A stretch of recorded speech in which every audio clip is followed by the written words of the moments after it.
Dolandırıcılık suçunda artık insanların bir nevi iradeleri sakatlanarak, aldatılarak suçun işlenmesi şeklinde olur. Bu suçun basit dolandırıcılık ve nitelikli dolandırıcılık şeklinde iki işlenebilen türü var. Basit dolandırıcılıkta basit bir hile veya hileli bir davranışta kişinin iradesini sakatlanarak aldatılması anlamına gelir.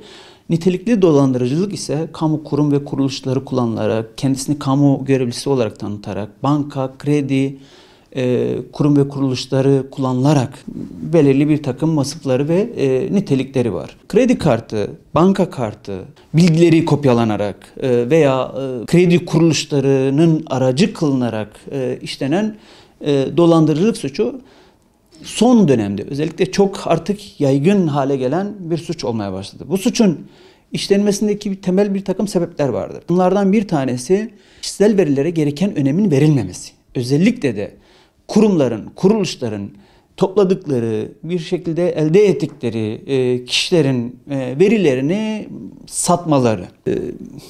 Kamu görevlileri tamamen bu kişisel verileri başkalarına veren, satan, devreden tamamen kamu görevlilerinden oluşuyor. Çünkü ambulans, kolluk, sağlık birimleri, sigorta şirketlerinin çalışanları, mahkemelerdeki çalışanlar, bunların her biri farklı farklı şekillerde kişisel verilerimizi paylaşabiliyorlar. Bunlarla öncelikle etkili bir şekilde bir mücadele edilmesi gerekir. Etkili bir mücadele edilmeden bu suçlarla mücadele etmek de neredeyse çok zor.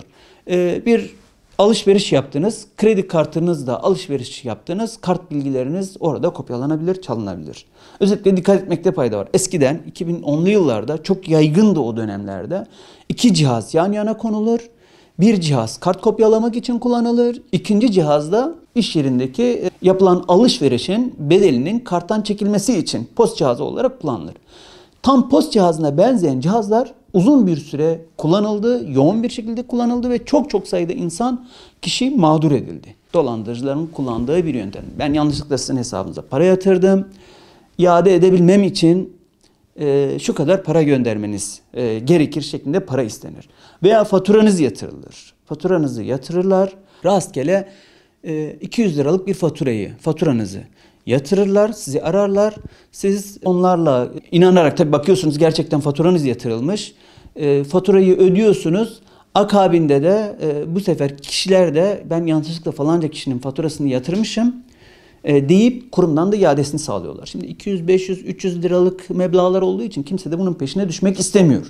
Yani karakollarda harcayacağı zaman, adliyelerde geçireceği zaman, yazacağı dilekçe, danışacağı avukatlık ücreti, bunların hepsi bu dolandırıcıların bu işin kolay bir gelir kapısı olmasını sağlıyor. Araba satacağız. Son dönemde çok sıklıkla karşılaşıyor. Ben araba satacağım diye sarı siteye ilan verilir.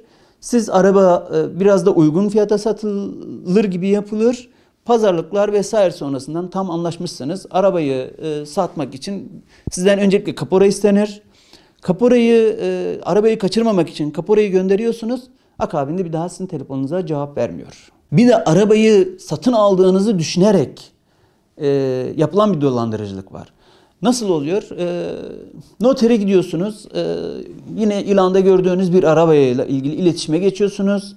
Notere gidiyorsunuz. Arabayı satın alıyorsunuz. Bunların hepsi gerçek. Bir de arabayı size satan kişi üçüncü bir şahsın kart ve banka bilgilerini size gösteriyor. Diyor ki şu hesaba parayı yollar mısınız? Tabii siz de hiçbir şeyden habersiz arabayı satın almışsınız. Noterde satın alıyorsunuz. Her şey resmi olarak gerçekleşiyor. Tek resmi bir şekilde gerçekleşmeyen arabayı size satan kişinin üçüncü bir şahsın hesabına parayı yatırmanızı istemesi. Şimdi siz bu kişiye parayı yatırdığınız anda parayı da yatırıyorsunuz. Kişi de arabasını size devretmiş oluyor. Akabinde de üzerinizde kayıtlı bir arabada bulunuyor. Hemen tedbir koydurarıp dava açıyor ve ben buna araba devrettim, beni kandırdı, paramı vermedi, teslim etmedi şeklinde size dava açabiliyor. Şimdi siz evet ben falanca kişiye parayı yatırdım vesaire derseniz de ben bu adamı tanımıyorum. Böyle bir kişiyi de tanımıyorum. Beni dolandırdı. Demek ki başkasına kendi arkadaşına parayı vererek bu da demek ki paranın yatırıldığı hesap arabayı satın alanın akrabasıdır veya tanıdığıdır. böylece bize parayı, arabayı satan kişinin hesabına yatırmış gibi göstererek bizi dolandırmaya çalışmaktadır diye bir de suç duyurusuyla muhatap olabilirsiniz. Hem yargılanacaksınız, hem paranız gitti, hem de sizin arabanıza da el konulmuş oluyor. Arabayı kimin adına aldıysanız, kimden aldıysanız sadece onun adına verilecek bir hesaba para gönderilmesi gerekir. Bununla mücadele ancak böyle olabilir. Kargo gönderme şeklinde de sıklıkla karşılaşılan dolandırıcılık yöntemleridir. Kargo da şu şekilde olur. Size iş yerinize bir kargo gönderilir veya numune şeklinde tanıtım amaçlı bir ürün göndereceklerini söylerler ve size ararlar. Ufak bir kargo gelir. Akabinde kargoyu teslim aldıktan sonra ücretsiz olduğunu da özellikle belirtirler. Siz kargoyu teslim alıyorsunuz. Akabinde birkaç ay sonra hemen biz size şu tarihte bir kargo gönderdik ama siz ürünümüzün parasını göndermediniz. Son dönemlerde en çok sosyal medyada vesaire sıkça rastlanılan bir husus da kart bilgilerinin kiralanması. Bu özellikle lise düzeyindeki öğrenciler, üniversite düzeyindeki öğrenciler, paraya muhtaç öğrenciler veya dershane düzeyindeki öğrenciler. Yani daha böyle okulu da 18 yaşına yeni girmiş, banka veya kredi kartı olan şahıslar, bunlardan kart ve bilgileri alınır. Bir meblağ para verilir bunlara, çünkü para ihtiyacı olduğu bilinir öğrencilerin ve kart bilgileri satın alınır aslında. Kart kopyalama, kart kiralama deniliyor da buna. Bu şekilde kişilerden kart bilgileri alınarak, kiralanarak bir dolandırıcılık suçu işlenmeye çalışılır. Sakın ola, ne olursa olsun, bakın, siz suçun hiçbir yerinde yoksunuz. Sadece tanıdığınız, güvendiğiniz bir kişiye kart bilgilerinizi kopyalamışsınız veya kredi kartınızı teslim etmişsiniz veya banka kartınızı teslim etmişsiniz. Bütün şey bundan ibaret. Veya kişi kendisi sizden bir kart çıkarmanızı talep etmiş. Bunun karşılığında size bir ücret vermiştir. Bu kişinin işleyeceği bütün suçların iştirakçısı sayılırsınız.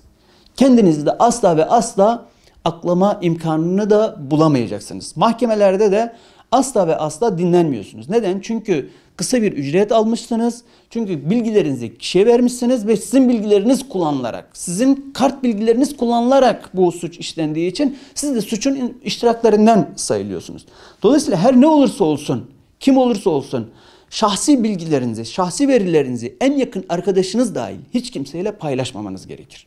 Bir diğer şey de ne olursa olsun bilmediğiniz yerlerden size gelen mesajlar. Şurayı tıklayın, burayı tıklayın. Sizin adınıza dosya açılmış. Uzlaştırma adı altında gelen evraklar. Bunların hiçbirine itibar edilmemesi gerekir. Ne olursa olsun bilgileri asla paylaşmamak gerekir.